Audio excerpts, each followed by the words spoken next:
ప్రతి మహిళ ఖచ్చితంగా ఈ వీడియోను చూడాలి, ప్రతి ఒక్కరికి తెలియజెప్పాలి.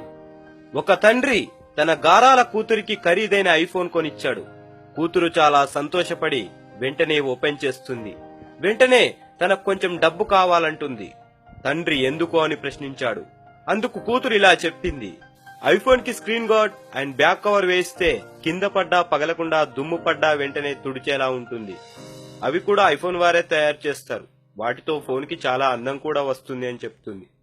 అందుకు తండ్రి చిరునవ్వు నవ్వి, మనిషి తయారు చేసిన చిన్న వస్తువును కనబడకుండా దాచేసి దానికి అందం వస్తుందంటున్నావు. మరి ఆ దేవుడిచ్చిన వెలగట్టలేని ఈ శరీరాన్ని మాత్రం నిండు బట్టలతో కప్పితే అందం కనబడదంటూ సగం బట్టలు వేసుక తిరుగుతున్నారు. స్త్రీ అంటే ఒక మాతృమూర్తి. ఎదుటోడు నీ కట్టు బొట్టు నడవడక చూడగానే తల్లిలా భావించి గౌరవిస్తారు. సగం విప్పుక తిరిగితే ఎదుటోనికి కనబడేది నీ అందం కాదు, నీపై వ్యామోహం. ఈ వీడియోను తప్పక షేర్ చేయండి. పోయేదేం లేదు, 10 మందికి ఉపయోగపడుతుంది, వారిలో మార్పు వస్తుంది. జై హింద్.